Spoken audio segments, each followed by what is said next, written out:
Okay.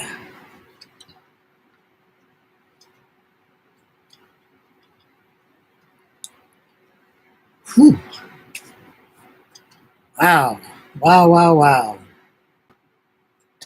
All right.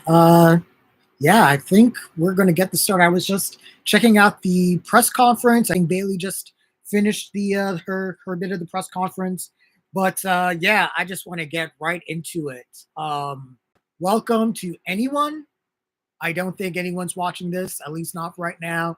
I figure people will probably watch this after I actually do the whole thing and I post it up online. But I did want to share really my immediate thoughts on WrestleMania night number 2. I'm just gonna say it. This was one of the best WrestleManias of all time. At least this night. WrestleMania night 1 was really good. I think when I said yesterday when I reviewed it, I I would give it an 8 out of 10. This was a 10 out of 10. This is WrestleMania 17 levels, WrestleMania 19 levels of amazing. WrestleMania 30 levels.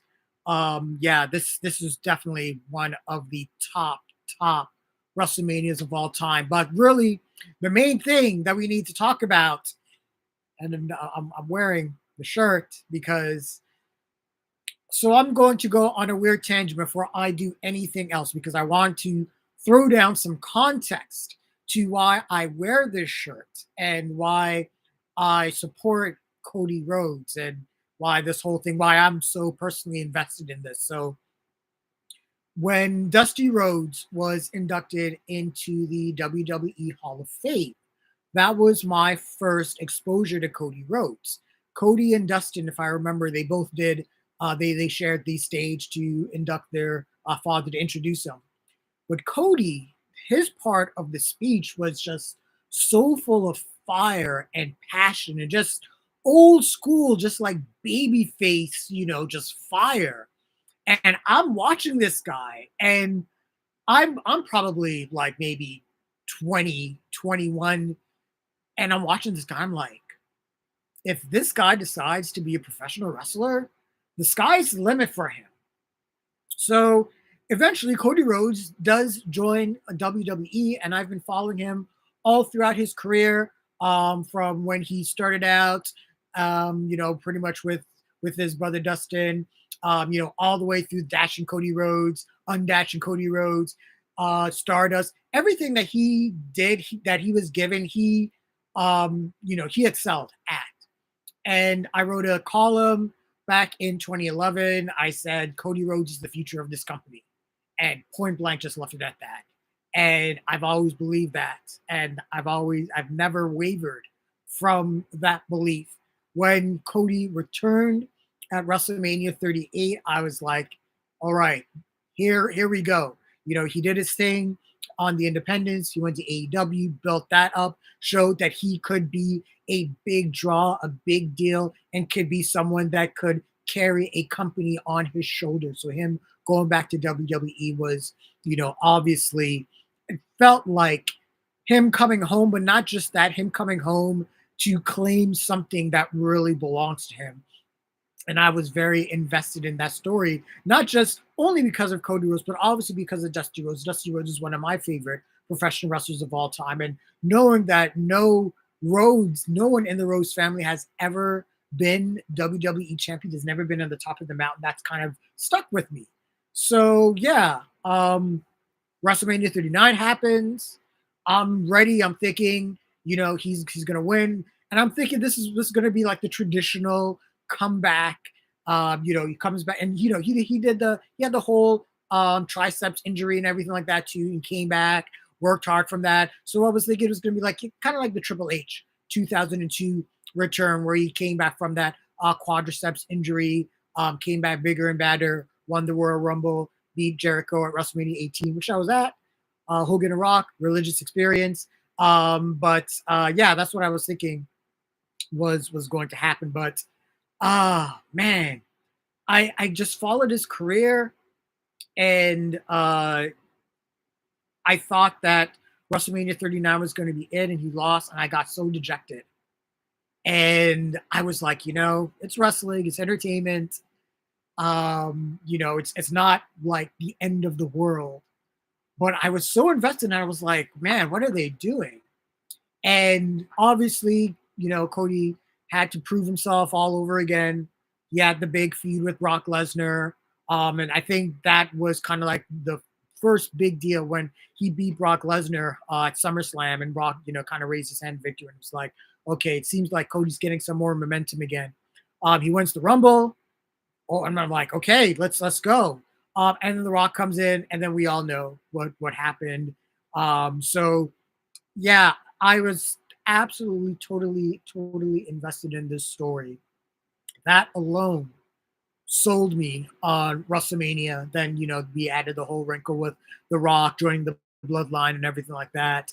Um, and then we have night two. So night one happens. The Bloodline wins, and we have Bloodline rules tonight. So I wanted to just throw all that out there because I wanted to just, again, give you guys some context to why I support Cody Rhodes and everything like that. Everyone has, their one wrestler that they gravitate to, whether it's Bret Hart. And I was a big Bret Hart fan, obviously, as a Canadian. Bret was my guy, WrestleMania 10. So seeing him hoisted after beating Yokozuna, that was a big deal to me. I was really invested in Bret Hart and in his story after losing the title at WrestleMania 9 and coming back. So it kind of felt like what happened with Cody was kind of like Bret's trajectory, losing the title or losing that title opportunity at WrestleMania 9, and then having to work his way back up to WrestleMania 10. It kind of felt the same way with Cody Rhodes going from WrestleMania 39 to WrestleMania 40. But yeah, this WrestleMania was absolutely intense. Like I said, Cody and Roman Reigns would have sold me enough, but god damn, let's get into this. Let's talk about WrestleMania Night 2. This was one of the biggest events.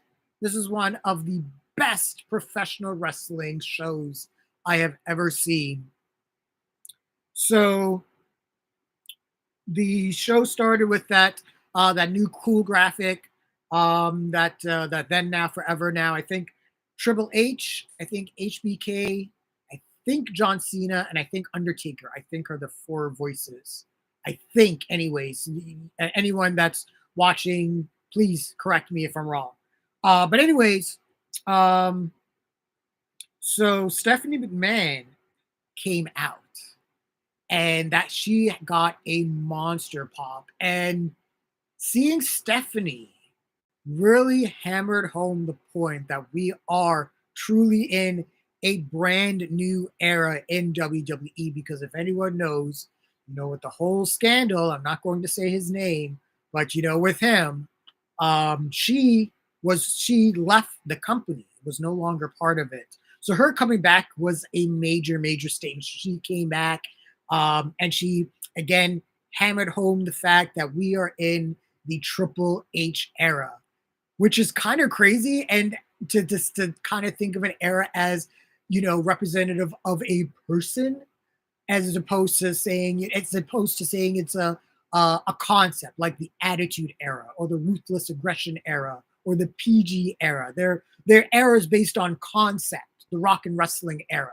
You know, so saying this is the an era based on a person is kind of strange, but I do know why they're doing it. I get it. I get it.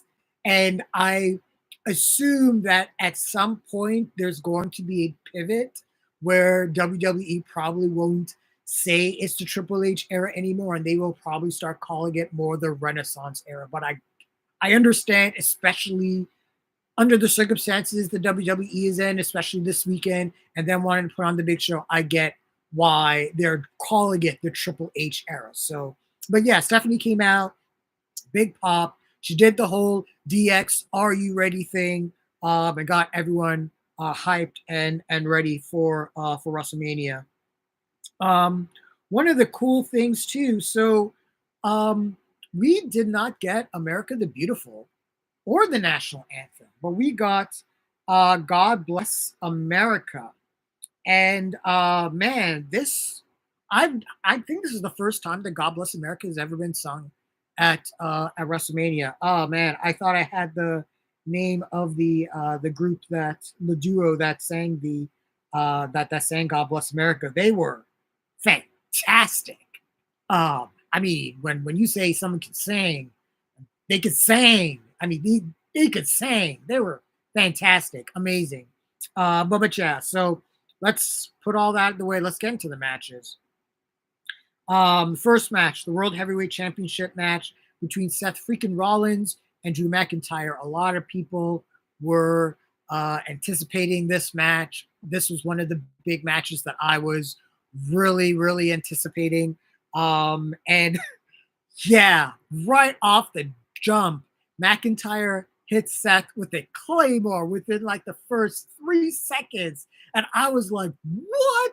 Are we going to do this already? It was kind of like a nice callback to Brian, to Daniel Bryan at WrestleMania 18. And one of the things too, and I'm going to watch both night one and night two, I think there's going to be a lot of Easter eggs in this WrestleMania that we're going to be able to go back, that are going to be like callbacks to past WrestleManias, and everything like that. Because I do believe that this was a celebration of the last 40 years of WrestleMania. So a lot of like callbacks. But anyways, back to the match. So yeah, McIntyre hit Rollins with a Claymore right off the bat. Rollins rolled out of the ring, really smart. McIntyre followed him out. He continued pummeling him. There was a suplex on the outside that McIntyre gave Rollins. He went for a future shock DDT, but Rollins countered and hit a pedigree on the outside. That was a really nasty spot. He hit a stomp for a 2 count. Rollins would go for another pedigree, and then McIntyre would counter though into a backdrop. Then they would fight it out, duke it out in the middle of the ring. Rollins would get his super kick, but McIntyre would get a Glasgow kiss, and they would kind of do the whole, fighting spirit kind of thing.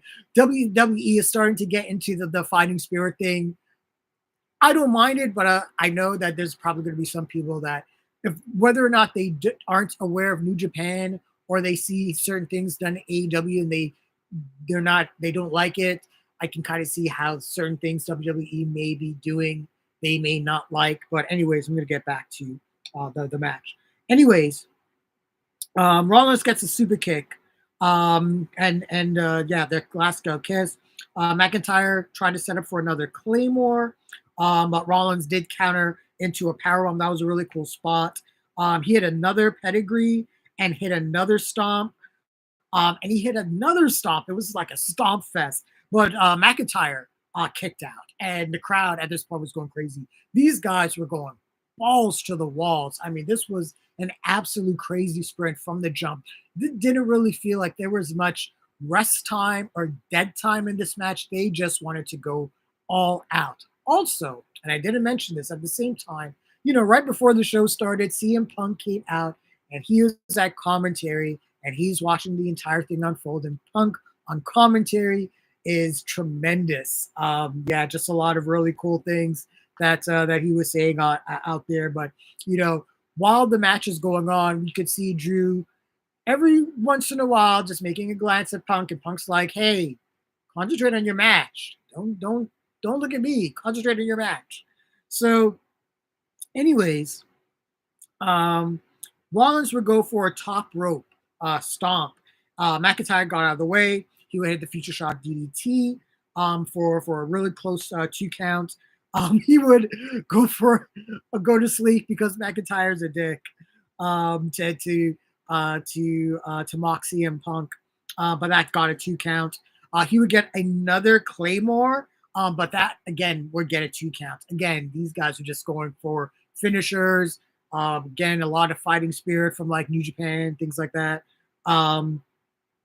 So eventually McIntyre would get Rollins out of the ring. He tried to powerbomb through the announce table, but Rollins would block it. He would hit a stomp on the announce table, and he would roll McIntyre back into the ring. But immediately, Rollins got smacked in the face with a Claymore. And I was just like, yeah, that's it. That's the match. But Rollins kicked out, and I was like, wow. And at that moment, I was like, Owens might pull out the win. He might walk out with this.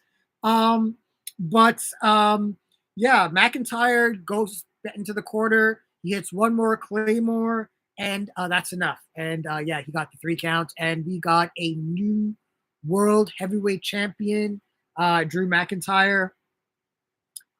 This was a great match. Like I said, it was just a sprint.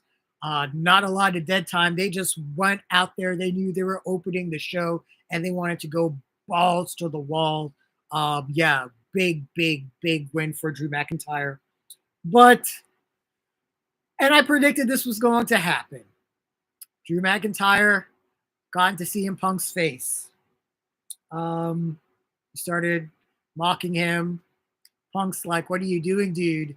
This is your moment. I'm not trying to take it away from you." Um, and then yeah, he got into Punk's face. Punk was like, "Okay, screw it," and grabbed McIntyre by the leg. Uh, he threw him down. He fell onto the table.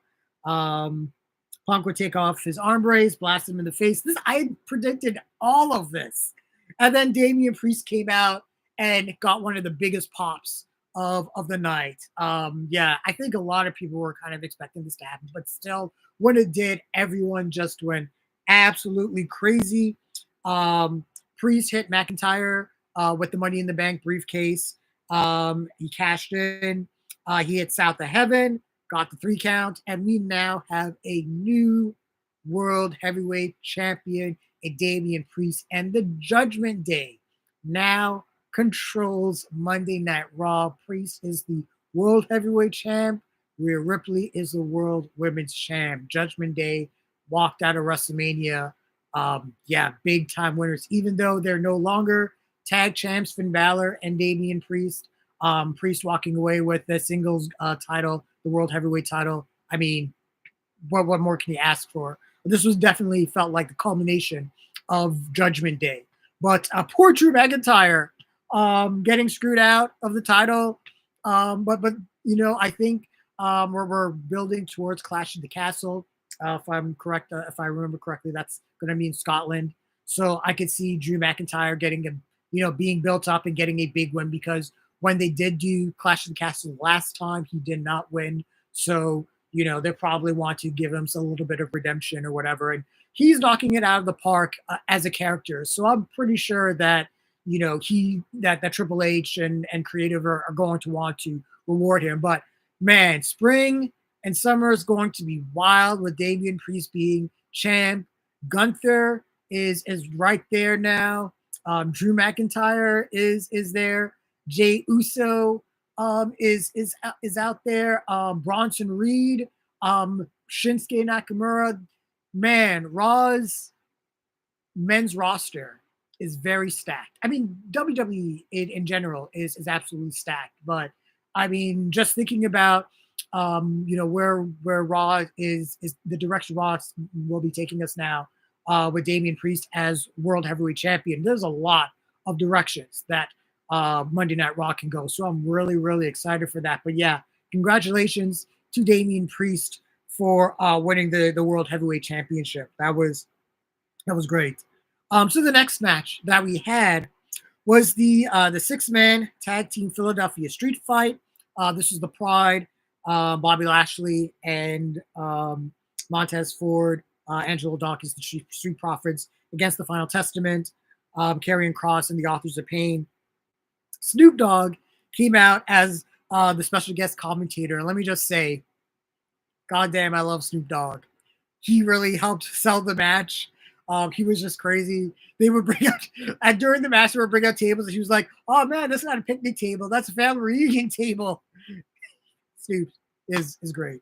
Anyways, Bubba Ray Dudley came out as the special guest referee. That was really cool. Really cool nod to ECW, obviously, since you know we're in Philadelphia. But chaos just started. Um, Action went to the outside. The Profits already set up a table pretty much immediately. Um, the AOP got the Profits into the steps. Lashley got triple teamed with kendo sticks. Cross would get a neck breaker for on the back of a chair. The Profits would make the save on a cover attempt, but the Authors of Pain would deliver double power bombs. They were trying to do it again, but Lashley would save them. This was a wild and really fun brawl. Just a lot of plunder, just a lot of chaos, and it was just kind of fun. Especially since the Final Testament and the Pride have been feuding for this long. It was nice that they got this kind of a stipulation to kind of make things, just to make things a little bit more, I guess, free, and just to make sure that they weren't, hindered by, a regular match. These guys hate each other, and it was great to see the violence, and that was displayed. But eventually, at one point, Karrion Kross got in Bubba Ray's face. So Bubba Ray puts on his glasses, and he gets the Profits. They do the Profits do the what's up. Too bad Devon Dudley wasn't there, and they do the whole get the table spot. So yeah, Lashley and Dawkins they throw Cross through the table, and they got the 3 count at that point. But yeah, this was it wasn't even a 10-minute match. Again, another really fun sprint. Snoop Dogg again really making the match on commentary. That was a lot of fun just listening to him. But yeah, just a lot of fun, a lot of plunder, a lot of chaos. It was great as well. I didn't mention it, but Scarlett and BFAB also got involved in the match. It was kind of crazy. Everyone got involved, and it was kind of a nice precursor to what we were going to get later tonight. So the next match was LA Knight and AJ Styles. And what I loved was this match just started right from the jump. LA Knight and AJ Styles hate each other. I love when a wrestling match really encompasses that kind of conflict, when two competitors really hate each other. So AJ Styles running right to the ring and them just slugging it out was great. I love that the match started that way. Styles went for a running clothesline. Knight sidestepped him, and Styles went to the outside. Knight would get a drop kick between the ropes. He would slam Styles' face into the announce table repeatedly. Styles would get him with a chop block when LA Knight would get back into the ring. At one point, Knight would hit a tornado DDT for a 2 count. He would take Styles up top for a superplex. But Styles would, really cool, he kind of went in between the legs and would get a sit-out face buster, which was really cool for a 2 count. Knight would get up behind Styles in the turnbuckle, pound him in the chest. Not Styles would grab the eyes and rake the eyes and everything like that. Eventually, Knight would pull up the ringside pads. He would set up a power bomb on the exposed floor, but Styles counted it onto as a back body drop onto the exposed floor. That gave me vibes of WrestleMania 3. When Hogan ripped out the exposed or the padding, and he tried to get Andre up, and Andre would slam him. Again, a lot of like little Easter eggs that I think if people really know the history of WrestleMania, they would be able to spot. But anyways, at one point, Styles and Knight are just kind of going at it in the middle of the ring. Styles would go for the phenomenal forearm, but Knight would get out of the way. He would go for the Styles Clash. Styles would go for the Styles Clash, but Knight would block that. He would try to go for the forearm one more time, but Knight would hit the ropes, and he would hit the blunt force trauma for the 3 count. This was a great match, and maybe LA Knight's best WWE match, and I'm not surprised. He was in the ring with AJ Styles, one of the best wrestlers of the 21st century. And when I was doing my predictions, I predicted that LA Knight would win this match, but I also said that this would be a test to see if LA Knight could hang with the big boys, if he could hang with AJ Styles, if he's able to tell a really good story and have a really good, hard hitting, entertaining match with AJ, then the sky is the limit. Yeah, so I think that this was LA Knight's best match. This is obviously the biggest win of his career. The sky's the limit. Glass ceilings are being broken.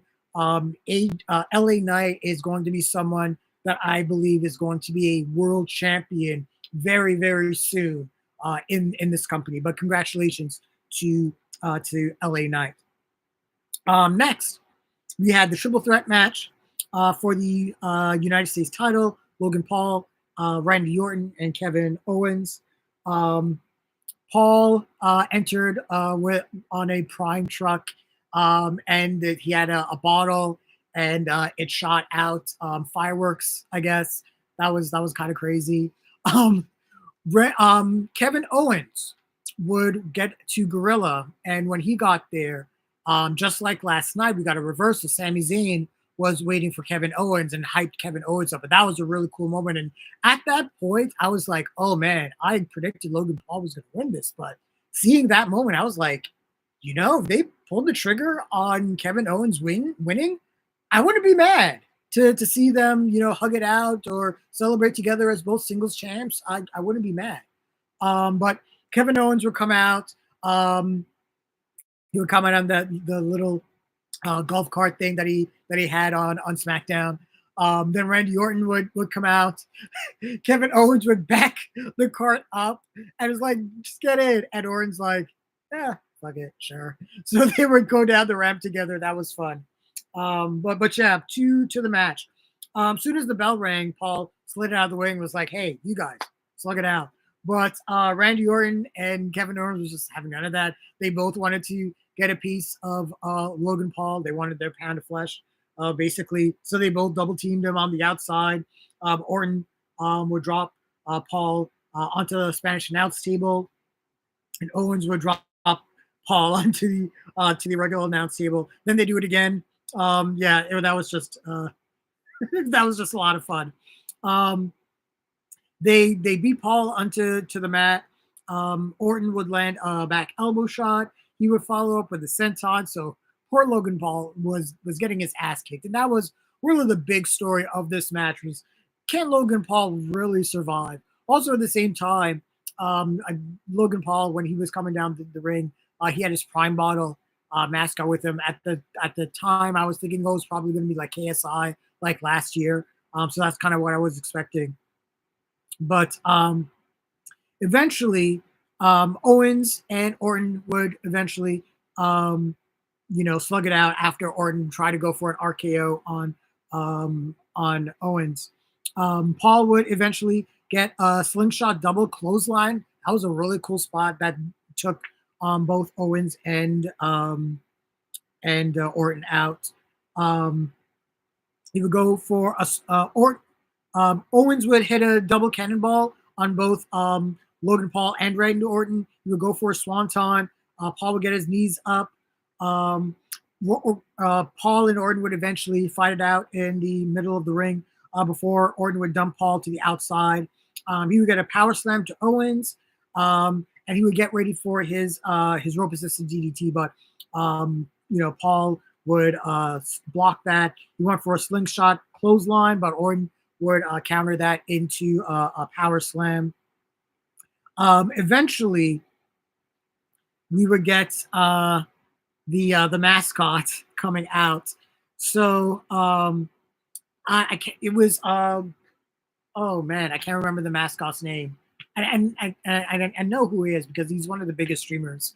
I can't remember his name, but eventually he would get into Orton's face and he would start like barking in Orton's face, and Orton would just like basically just kick him.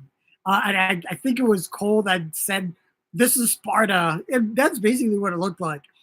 It was actually pretty hilarious. So he would give the Prime mascot an RKO onto the announce table.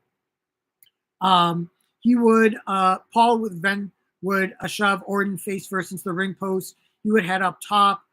He would go for a frog splash, but Orton would roll out of the way. Owens would eventually hit Logan Paul with a pop-up power bomb, and he would also catch Orton with a stunner at the same time. Owens would cover Orton, but only get a 2 count. KO would go for a pop-up power bomb on Orton, and that turned into an RKO, and that was absolutely gorgeous. Um, Paul would then throw Orton out of the ring.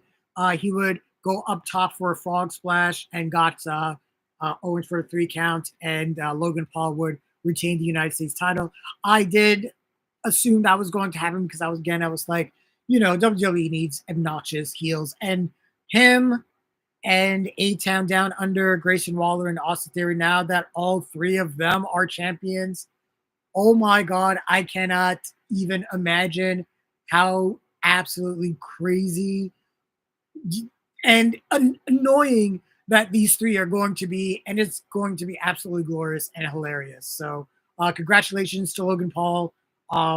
This guy is the Kurt Angle of this generation. He has taken to pro wrestling, not even just being a pro wrestler inside the ring, because anyone could just be a great pro wrestler in the ring.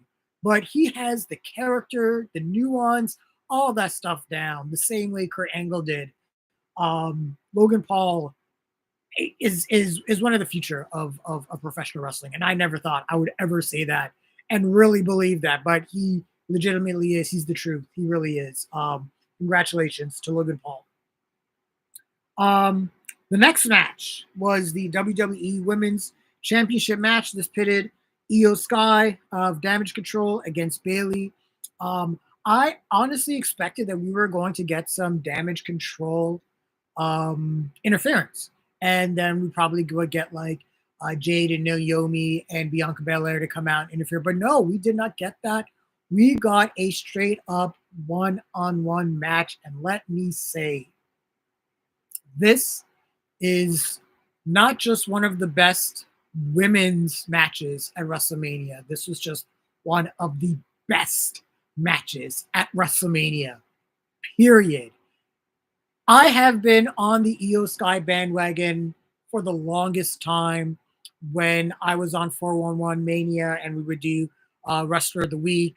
When we got to the end of the year, funny enough, rest of the year was around WrestleMania season, but I chose Io Sky as my 2020 Wrestler of the Year because when she was in NXT, she was absolutely killing it. And when she made it to the main roster, I was like, man, I'm happy that she's getting some shine.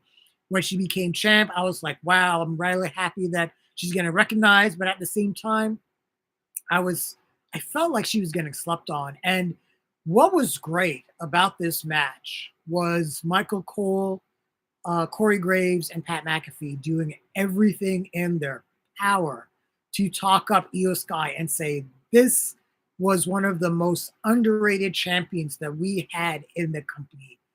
And Io Sky, if Io Sky didn't show everyone why she is one of the best wrestlers in the world, but she couldn't do it alone. And Bayley was a fantastic opponent. They were game for pretty much anything and everything. And this match was just everything. Uh, so as soon as the bell rang, Bayley went right after Sky, but Sky went to the outside, a little bit of stalling. Then they started for a brawl. Action went to the outside. Io Sky would roll Bayley back into the ring, but Bayley would get a neck breaker on the ropes. She would follow up with a suicide dive, and she would get a 2 count at that point. Sky again rolling out of the ring, great ring awareness because she's aware of what's going on. All the stories of all the matches at night 2 of WrestleMania was so good, so well told. Yeah, whoever the producers for all of these matches, I'm gonna have to find out because they all did a tremendously masterful job with the in-ring storytelling. But yeah, at some point, Sky would get Bailey with a double stomp for a 2 count. Bailey would roll out the ring. She would pull Sky out to the floor. She would toss Io Sky into the timekeeper's area. Eventually, Sky would leap onto the barricade to dive at Bailey, but Bailey would actually counter that into a power slam onto the floor. That was a really nasty spot. She would get a cover for a 2 count. Um, she would Bailey would lift Io Sky onto her shoulders and spin her into a slot, really nice side slam for a 2 count. These girls, these women, they're just really great at this professional wrestling thing. They're just so good. Eventually, Sky would get go for no Bailey would go for a German suplex, but Sky would float over, land on her feet, and Sky would get a bridging German suplex, roll over, and then get another bridging German suplex of her own. I mean, Sky is just she is the truth. She is amazing. Um, Bailey would roll Sky into a pinning predicament after Sky had Bailey in a crossface. And then she would get into an STF. Bailey would eventually break the hold with some elbow shots. She would go for the Rose Plant, but Bailey would block. It wasn't a block. She like flipped around. It's the single best wrestling counter or wrestling move or wrestling anything I have seen this weekend. I have to watch it again to see exactly how she did this because it was perfect. Bailey had her and Io just flipped and landed on her feet like nothing happened. And I was like, Io Sky, you are the goddamn truth. But anyways, yeah. She would spring to her feet. She would charge at Bailey. But Bailey would catch her with a clothesline. She would head up top, get the diving elbow, and then hit the Rose Plant for the 3 count. And we got a new champion. And what a cathartic moment. The crowd went crazy. Again, man, this was not just one of the best female matches, but one of the best matches in WrestleMania history. Io Sky and Bailey just know what the hell they're doing. And I am so happy that, not Bailey has always, she's always been given opportunities to show what she can do. But what I was really happy with is that WWE gave Io Sky a chance to really let loose and showcase her own talents. And I think this match is actually going to be a springboard to make Io Sky herself, a bigger and brighter superstar. So even though Bailey got the big win, and congratulations to her, and I'm sure she's going to be a great champion, this match made Io Sky, I think, on the main roster. So congratulations to both ladies. Congratulations to Bailey. You definitely earned it. Definitely deserved it. Phenomenal fucking match. But then we got the main event. Bloodline Rules match for the undisputed WWE Universal Championship. Roman Reigns versus Cody Rhodes. So we got our intros, and Cody on the screen on the monitors. He had all his flags going. That was really cool. He would come out under the floor. He had kind of like the Shao Kahn kind of thing going on, skull thing, obviously ripping off Triple H because that's his thing. But he came out, and Brandy was also there as well. Really cool moment. But yeah, really cool entrance. And then Roman Reigns would have his entrance, and he, of course, would have an entire orchestra playing him down to the ring.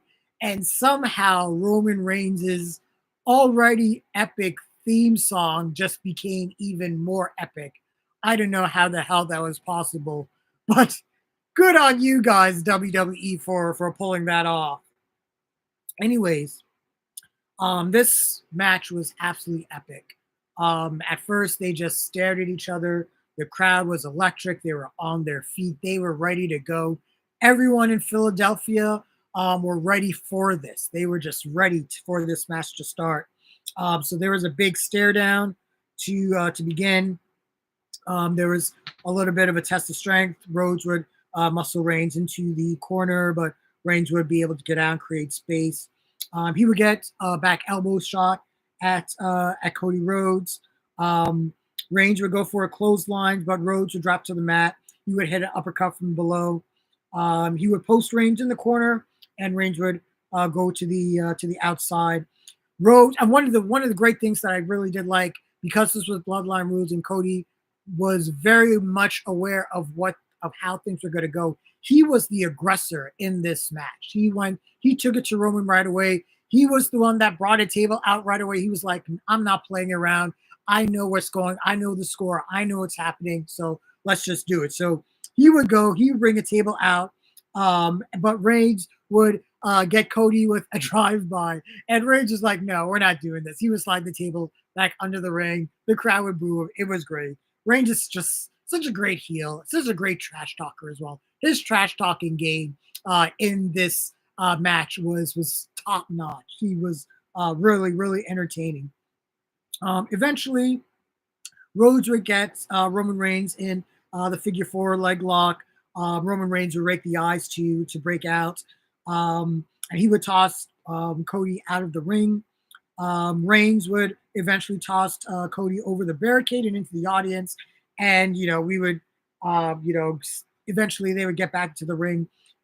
This was a match that was kind of told in three acts. So the first act was just Roman and Cody, and they would just have their business in the ring. They would have their kind of traditional wrestling match. The Bloodline rules kind of would come in. They would bring in the kendo sticks and stuff like that. But it was still, just the two of them. Eventually, though, what would happen at one point, Rhodes would hit Crossroads. He would go for another. Um, and out of nowhere, Jimmy Uso would come in and hit Rhodes with a super kick. But Jey Uso would come out to even the odds. The crowd went crazy. And this is when we would like, there's my shield. There's my shield. We are in the end game. This is when WrestleMania Endgame officially began. So Jey Uso came out to even the odds.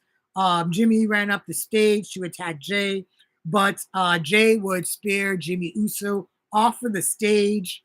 At that point, that whole part of the Bloodline storyline was neutralized.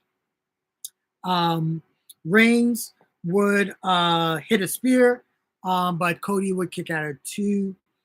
Reigns would then lock in a guillotine choke, but Rhodes would be able to get out of the ring to break the hold. Rhodes would then hit a spears of his own through Roman Reigns and into the barricade and into the timekeeper's area. Rhodes would roll Roman Reigns back into the ring. He would hit Crossroads. He would hit another. And we got the great story too was, from last year, if anyone remembers, Cody would hit two Crossroads on Roman before Solo would hit that Samoan spike. So the story was he would keep hitting two Crossroads, and every time Cody would try to hit the third, he would get interrupted. Well, this time, the second time, he would try to hit Crossroads for the third time. Solo would come out and he would hit the Samoan spike, and everyone was like, "Oh my God, it's WrestleMania 39 all over again." Reigns and Solo would hit a spike spear combo that, yeah, would kill any other guy, but Cody kicked out. And then we got John Cena coming out. The crowd went absolutely wild. What a time we are in when it comes to professional wrestling.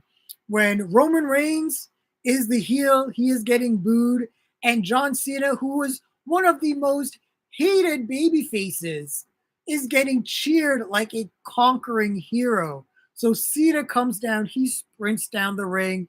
Him and Solo go at it. Obviously, the story was, John Cena and Solo has their history and everything.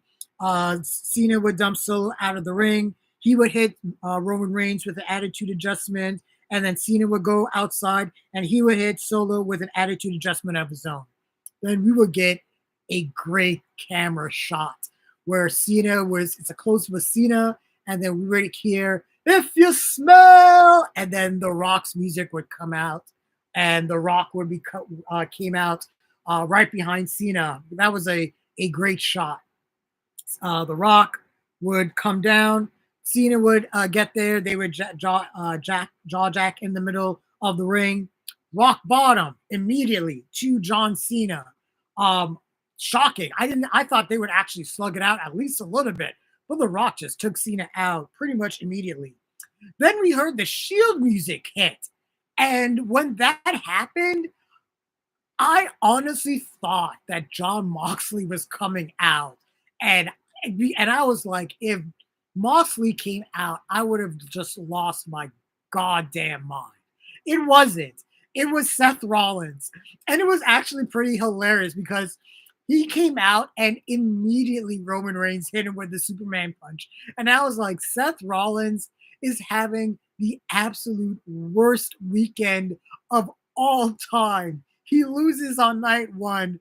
He loses the World Heavyweight title. He tries to help Cody Rhodes and he gets a Superman punch for his trouble and becomes pretty much a non factor in this match. Poor guy. But yeah, so that happens. And then a lot of people were expecting one particular superstar to show up. I think a lot of us were expecting Stone Cold Steve Austin to appear because there were a lot of hints. Rollins he lost his title on the 316th day of his reign. Triple H made a post on Twitter at 3:16 p.m. today. Roman Reigns was in the 1316th day of his reign. So a lot of people were thinking, "Oh, this is an Easter egg. Steve Austin has to be coming out." So I think a lot of people were thinking that, and I was even thinking that as well. But what we got was even crazier.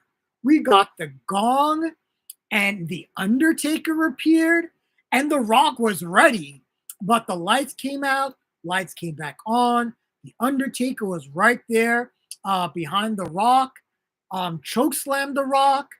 Lights went out, lights went out, and The Rock just disappeared, and he was gone. I want to say that there's a part of me that I wanted Austin because I guess in terms of like if we're going to talk about celebrating 40 years of WrestleMania, obviously Austin and The Rock have that history together. But if we're going to talk about the legacy of WrestleMania, then yeah, the person that would take The Rock out, it would make sense that it would be The Undertaker because The Undertaker is the one that represents the legacy of WrestleMania. And Cole did make mention that there is only two people in WrestleMania history that has been part of WrestleMania for 4 decades: The Rock and The Undertaker. So yeah, I get it. I get why The Undertaker made his appearance. But yeah, after The Undertaker was able to neutralize The Rock, then we only had Roman Reigns and Cody Rhodes left. Seth Rollins was also there, and we got another great little storyline moment where Roman Reigns realized Seth, how many times he's been betrayed and how many times someone has clobbered him in the back with a chair. So he returned the favor to Seth Rollins. That was actually a nice little nod. I really, really did appreciate that. But he so after he hit Rollins with that chair shot, Rhodes would catch Reigns in crossroads, and he would hit three of them, and that was finally enough. And Cody Rhodes got the 3 count, and he finished his story, and he claimed his kingdom. And now we have a brand new WWE Undisputed Universal Champion. Congratulations to Cody Rhodes. At the end of the match, pretty much, I got, and it's crazy. This is all stuff I mentioned in my predictions. I wanted the WrestleMania 10 ending. I wanted everyone to come out of the locker room to hoist Cody Rhodes up. And I wanted the Bret Hart ending, and I got it, man. And it was so satisfying. And as someone that again has been following Cody Rhodes from the Hall of Fame induction speech he gave for his father, for Dusty, all the way up until now, and seeing the image of Cody on his knees, giving his mother the one title that his father never won and never held was such an emotional moment for me, as Dusty Rhodes is one of my all-time favorite wrestlers of all time. Hard Times, for me, is the single greatest promo that anyone has ever cut in the history of professional wrestling. NXT will always and forever be Dusty Rhodes' legacy, and now we're seeing it come to fruition with the coronation of Cody Rhodes as Undisputed Universal Champion. This was such an unbelievably cathartic moment. As a fan, I could imagine what it would have been like for those who followed Daniel Bryan all around the independents and finally seeing him get his moment at WrestleMania 30. For anyone that followed Eddie Guerrero and seeing him beat Brock Lesnar at No Way Out 2003 and feeling that sense of vindication. Again, for me, when I followed Bret Hart when I was a kid and seeing Bret beat Yokozuna and getting that sense of vindication that my favorite wrestler, the wrestler that I believed was the best and could best represent the company, was actually rewarded. This was everything to me. And seeing Cody Rhodes getting the nod officially as the guy. Triple H would come out. Cody Rhodes at the end of the match would cut a quick promo. He would thank Bruce Pritchard for bringing him back and thank Triple H. And we saw Triple H and Cody would share an embrace. We don't know what Triple H whispered to Cody, but I'm sure it was some form of congratulations and probably saying, "Hey, you're the fucking guy now. You got to represent for this company, and you better be ready." And man, I hope Cody Rhodes is up to the challenge and up for so many new and wonderful things.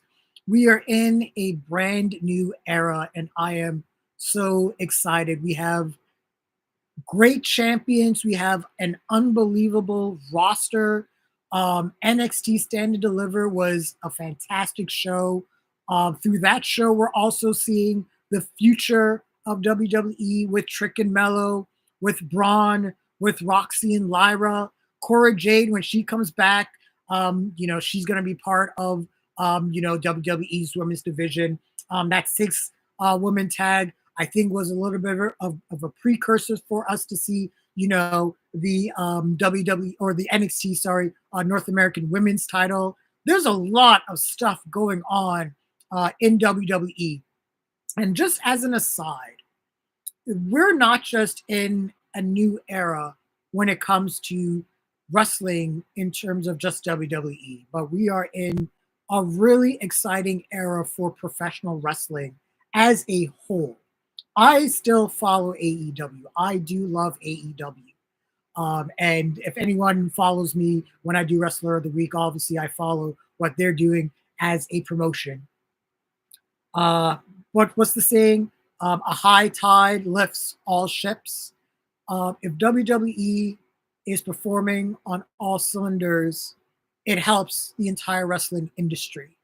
If AEW is firing on all cylinders, it helps the entire industry. If TNA is firing on all cylinders, if New Japan is hitting and firing on all cylinders, if Stardom, if CMLL, if those promotions are hitting on all cylinders, it helps professional wrestling as a whole. And we are in an unbelievably great time.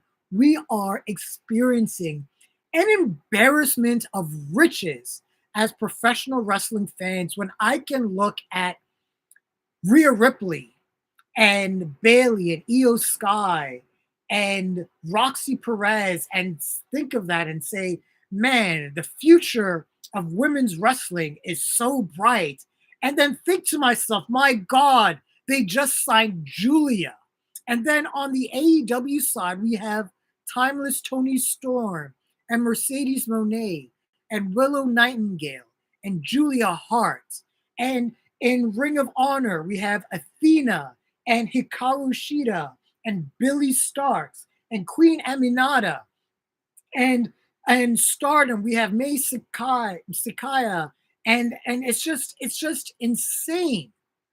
Right now, we're just experiencing such a great time as wrestling fans. We can go to any promotion we want. If we want to check out a powerhouse like Jordan Grace, we can go to TNA. Or we can check out Mustafa Ali, who's putting up some of the best stuff in his career in TNA. Nick Nemeth in TNA. Moose right now is doing some great work over there.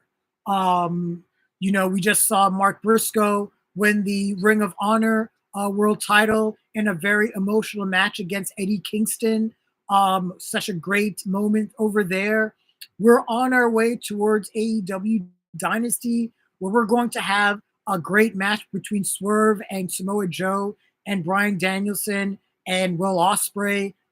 So much going on in professional wrestling. And it feels like with WrestleMania Night 2, we are hitting the capper and the culmination of pretty much everything we have been asking for as professional wrestling fans. We want great in ring action, we want storytelling, and we want storytelling that makes sense. We want larger than life characters, and we want all of this under the guise of a real sporting competition. And for the longest time, we were getting bits and pieces of it. Sometimes we would get listened to as fans, sometimes we would not. Sometimes WWE would troll us because whatever. Sometimes we would get rewarded for our patience. But this really feels like for 40 years, if anyone has been following WWE since WrestleMania 1, you are being rewarded for sticking it out and being like, look, we know that we were not a perfect company for the last 40 years. In fact, for a good chunk of those WrestleManias, they were not great. We made a lot of bad booking decisions. We made a lot of dumb decisions. We did not concentrate on story the way that we should have, the way that you would have requested and felt would have been right for professional wrestling. But now we are in a new creative era where we are listening to you and we are throwing in Easter eggs and we are letting fans truly dictate what is happening. There's that documentary that just got released where they talk about pivoting the WrestleMania 40 main event. I'm really interested in seeing how that all comes together. So we're in this new era. And, if we're going to go full balls to the wall with this renaissance, with Triple H and creative, listening to the fans, the audience, let's go. Let's do this. I'm probably going to put up a new video at some point about kind of things that I want to see in this new era. But I am on an absolute high. This has been a WrestleMania for the ages. I can't disagree with any of the booking decisions. I can't. This was one of the best booked WrestleManias of all time. Triple H, take a bow. Whoever the producers for the matches and the segments, take a bow. You guys knocked it out of the fucking park. And now I have the unenviable task of figuring out Wrestler of the Week for this week for post WrestleMania. I'm going to be up for a while, rewatching WrestleMania, rewatching some of the other shows that happened this week and figuring things out. I think I'm going to do a bit of a supersized wrestler of the week. I'm going to do a top 15 male and female wrestlers as opposed to the top 10 because this is a WrestleMania sized wrestler of the week and it just makes sense. It is only fitting. So this is going to get posted up. This was a really long discussion, but again, there was a lot to discuss, a lot to unpack. God damn, I love professional wrestling. Cody Rhodes, congratulations. Thank you for finishing your story. Claim your kingdom. You are on top of the world. You deserved it. You've earned it. Thank you. Thank you. Thank you, WWE. Thank you, Pro Wrestling. Thank you, fans. This was tremendous. I love you guys. Have a great night. We'll talk soon.